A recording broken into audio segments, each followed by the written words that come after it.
पिऊन,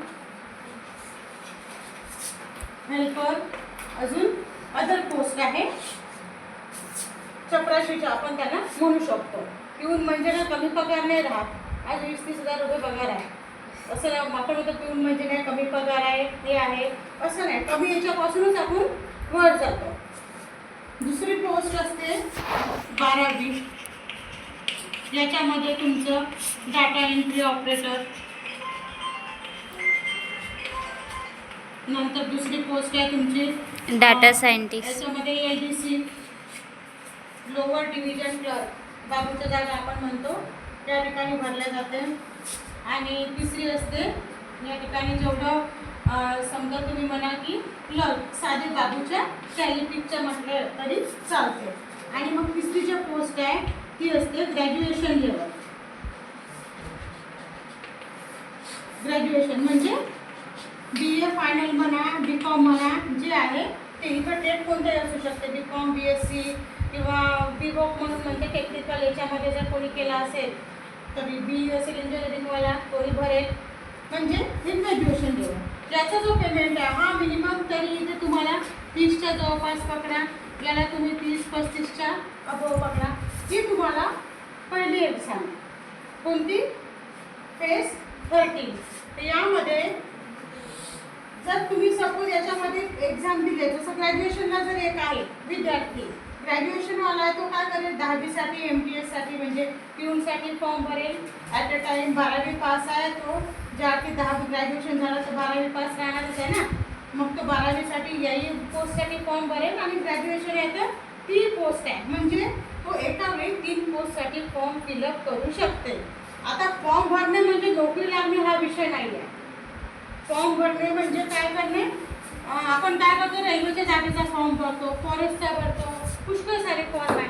पोस्टाचे तर जनरली तुमचे मेरिट लिस्ट आहे त्यानुसारच पोस्टामध्ये लागतात. राहिला प्रश्न फॉर्म भरल्यानंतर मग स्टडी, महत्त्वाचा भाग आहे स्टडी. याला कसं करायचं, याला करायसाठी अकॅडमिक जे कोर्सेस असतात ते मिनिमम तुम्ही SSCचे कोर्स जर पाहिले तर 30,000 20,000 जनरली स्टार्ट होतात. नागपूरसारख्या ठिकाणी तुम्ही म्हटलं तर 30,000 पासून स्टार्टिंग आहे. तुम्ही पुणे, मुंबई, दिल्लीला जा तिथे तुम्हाला लाखाने पैसा लागते. पण हा जो तुम्हाला चिमूरमध्ये जे मिळत आहे ते फर्स्ट इयर आहे, पहिलं वर्ष आहे आपलं, त्यामुळे आपण ही जी तुम्हाला फॅसिलिटी देत आहे, तुमची जी फीस आहे ते फाउंडेशन भरत आहे. असं नाही की आम्ही फ्रीमध्ये देतो याचा अर्थ नाही बा याला तर कोकणाचं अशी थिंकिंग आहे पुष्कळ मुलांची, नाही याला तर मग 10-15 हजार लागत आहे, मग हे लोक जर कमी याच्यात देत आहे याचा अर्थ हे बरोबर नसेल शिकवत, म्हणजे हे तुमची थिंकिंग आहे. पण असं नाही आहे.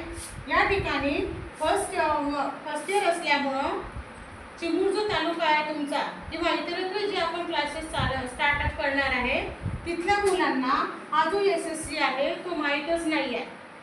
आमच्या नागपूरमध्ये पुष्कळसे खेडे विभाग असे आहे की ज्यांना SSC मध्ये 10वी या पलीकडे त्यांना माहीत नाही. हां, MPSC माहीत आहे, पोलीस भरती माहीत आहे, कॉन्स्टेबलची तयारी माहीत आहे, पण हे नाही माहीत. पण नाही आहे जिची उंची कमी आहे नाही करू शकत ना पोलीस भरतीला. सपोज काय कारणास्तव कोणाचं इंग्लिश व्यवस्थित राहत नाही, कोणाचं मॅथ वीक असते, पण घरची परिस्थिती अशी आहे की तेवढी फी नाही भरू शकत, पण तयारी आहे तिची की शिकून अभ्यास करून मी ते लेवल घेईन. मग त्या पोरींसाठी आपल्याकडे स्टडी जे आहे तुम्ही ऑफलाईन घेऊ शकता आणि ऑनलाईन, 2 पॅटर्नमध्ये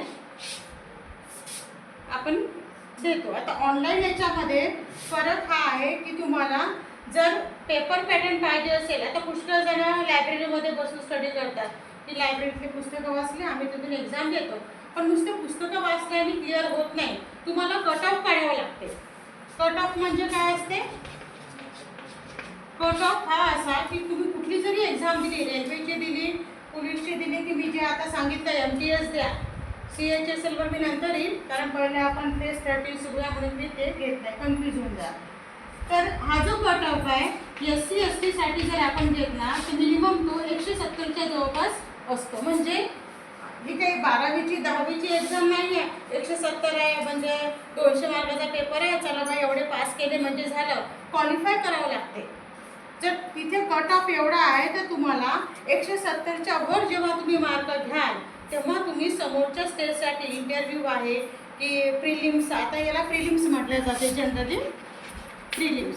मग तुम्ही मेन्ससाठी टियर 2 साठी किंवा टियर 1 आणि टियर 2 दोन पॅटर्नमध्ये एक्झाम होत असतात. तर टियर 1 जे आहे, जेव्हा तुम्ही SC/ST कॅन्डिडेट आहे त्याला 170च्या वर जावं लागेल आणि OBC जर कॅन्डिडेट असला तर OBCला जावं लागते. 180 पकडून घ्या, 85 लागते कधी कधी OBCमध्ये कट ऑफ. मग हा जो कट ऑफ आहे 180-85, हा जो कट ऑफ आहे हा तुम्हाला क्लिअर करावा लागेल. जोपर्यंत कट ऑफ क्लिअर करत नाही तुम्ही टियर 1 पास होऊ शकत नाही. मग कट ऑफ क्लिअर करायचा आहे हा पण मेन आहे. मग कट ऑफ क्लिअर करायच्या आधी एक काही रूल्स असते याचे कट ऑफचे. म्हणजे कसं की असं नाही 200 मार्काचा पेपर आहे चला मी 200 मार्क सोडून टाकले, टिक टिक करत ते CBT टेस्ट आहे असं नाही. याच्यामध्ये निगेटिव्ह मार्किंग आहे. जर तुम्ही 100 प्रश्न बरोबर सोडवले आणि 100 जर चुकवले तर तुमचे 3 प्रश्नामध्ये समजा बंद थर्ड मार्किंग आहे, 3 मध्ये 1 मायनस होणार आहे. म्हणजे 3 जर चुकले तर 1 बरोबर कटेल. इथं तुम्ही 3 चुकवले 3चा 1 बरोबर मायनस तुमचा जाईल. मग कशावरून तुम्ही आपलं ॲव्हरेज काढाल. मग हे असं न झालं पाहिजे म्हणून काय करतो आपण, तुम्हाला आपल्या अकॅडमीद्वारे एक तर पेपर सेट देतो. समजा कोणाला वेळ नाही आहे ऑफलाईन करायला, ठीक आहे तुम्ही लायब्ररीमध्ये स्टडी करा, फक्त आम्ही पेपर सेट प्रोव्हाइड करू. तुम्ही मग पोलीस भरतीचे करत असाल, रेल्वेचे करत असाल, MPSC करा की तुम्ही कुठलेही करा, फक्त आम्हाला जो पेपर सेट आहे तो चार्ज लागेल. तो चार्ज 150-200 या रेंजमध्ये राहील मंथली. त्यामध्ये तुम्हाला वीकली पेपर सेट पाहिजे ऑनलाईन की तुम्हाला मंथली पेपर सेट पाहिजे ते तुम्हाला इथं ऑफिसमध्ये येऊन बोलावं लागेल. दुसरं आहे की पेपर सोडवणं म्हणजे काय, टाईम असते तुम्हाला 2 तास आणि प्रश्न किती आहे 200. मग 2 तासामध्ये जर 200 प्रश्न सॉल्व आउट करायचे आहे मग किती 1 तास म्हणजे किती मिनिट सांगा 60. मग 60 मिनिट 120 सेकंदमध्ये आपल्याला 200 सोडवायचे आहे. म्हणजे 80चा आपल्याला कव्हरअप करायचा आहे. मग 80 मार्क केव्हा कव्हरअप होईल, जेव्हा तुम्हाला प्रॅक्टिस राहील तेव्हा. तुमची हार्ड अँड फास्ट म्हणजे मिनिमम 40-45 सेकंदमध्ये एक प्रश्न तुमचा सॉल्व आउट झालाच पाहिजे. आणि तो केव्हा सॉल्व होईल, जेव्हा तुम्ही हे रेग्युलर पेपर प्रॅक्टिस कराल तेव्हा. नुसतं रेल्वेसाठी फॉर्म भरल्या, जागा निघाल्या आहे, CHSLच्या MTS आणि रेल्वेसाठी पोरी फॉर्म भरते आहे. 1-2 मुली आपल्या त्यांनी भरलेल्या आहे, मी नाव नाही हे करत पण भरलेलं आहे. पण त्यांनी मग मॅडम आम्ही फॉर्म भरला पण मग त्याचं काय, आम्ही एवढं काय आपण मेरिट लिस्टचे स्टुडंट आहे नाही खरं सांगायचं की एक्झाम केल्यानंतर क्लिअर होणार आहे. मग 10 वेळा त्याच एक्झामची प्रिपरेशन करण्यापेक्षा एकचदा करा पण पद्धतशीर करा, जेणेकरून पहिल्या अटेम्प्टमध्ये तुम्ही क्लिअर झाले पाहिजे आणि जो तुमचा जॉबचा काय गोल आहे तो तुम्ही अचीव केला पाहिजे. बरोबर आहे. तर हा जो पॅटर्न आहे हा प्रत्येक याचा सारखा आहे. फेस स्टार्टिंगचा सारखा आहे. मग दुसरी एक्झाम कंडक्ट करते, हा पॅटर्न सर्वांसाठी सेम आहे, फक्त एक स्टेनोग्राफर सोडला तर. दुसरी जो आहे ती MTS म्हणजे मल्टी टास्किंग स्टाफ. हे 10वी पासच्या बेसवर जागा निघतात पुष्कळ गणित येतात आणि सोपी पेपर राहते जर तुम्ही याची प्रिपरेशन केली. सपोज प्रत्येकाचं स्वप्न आहे की नाही मला चॉकलेटसाठी जॉब नाही करायची, पण सुरुवातीला आपण जर हे परीक्षा दिली ॲज अ कसं एक्सपेरिमेंट म्हणून, म्हणजे आपल्याला आयडिया येऊन जाते पेपर कसा असतो, कसं एक्झाम द्यावं लागते. दुसऱ्यांदा तुम्ही जेव्हा CHSL द्या, तिसरी एक्झाम कंडक्ट करते CHSL, ही असते 12वी पास मुलांसाठी. ही राहते याच्यामध्ये क्लिअर झाल्या मग मी तुम्हाला सांगितलं ना राहत्या. तर याच्यामध्ये तुम्ही नाही क्लिअर झाले, आता एप्रिल महिन्यात जूनमध्ये पेपर आहे, जूनमध्ये नाही क्लिअर झाले तरी तुम्हाला SSC कोणता चान्स देत आहे, पुन्हा चान्स देत आहे की चला इथं नाही पास झाले तर तुम्ही हे करा. ही तुम्हाला मला ते ऑक्टोबर-नोव्हेंबरच्या याच्यामध्ये कंडक्ट होते एक्झाम, ही जून-जुलैमध्ये कंडक्ट होते. आणि नंतर आहे आपलं CGL म्हणजे कंबाईंड ग्रॅज्युएशन लेवल, CHSL म्हणजे combined higher secondary level.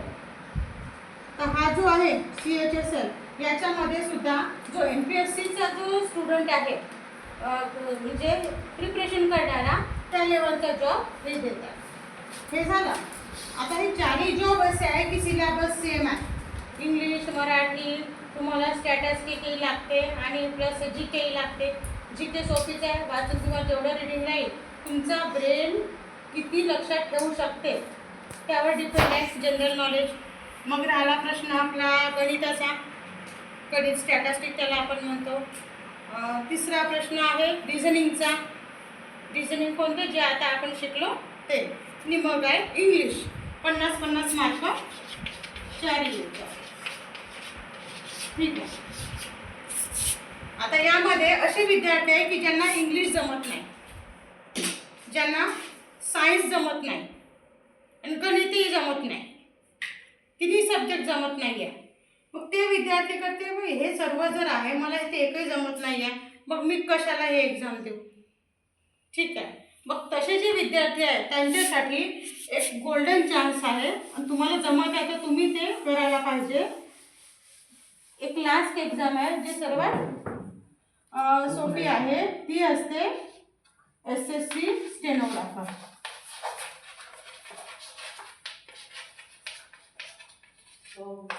SSC stenographer आता जी होणार आहे नोव्हेंबर 2025. एक्झाम डेट डिक्लेअर झाली आहे. फॉर्म ऑगस्ट सप्टेंबरमध्ये फॉर्म फिलिंग आहे. याच्यामध्ये तुम्हाला गणित नसते, फक्त 3 सब्जेक्टचा अभ्यास करायचा आहे. एक इंग्लिशचा करायचा आहे, रिझनिंगचा करायचा आहे आणि जी के. याला 100, याला 50, याला 50 मार्क. आणि सर्वात चांगली संधी ही आहे की कट ऑफ जो आहे तो SC ST साठी कमीत कमी आता यावेळेस 130चा लागला होता.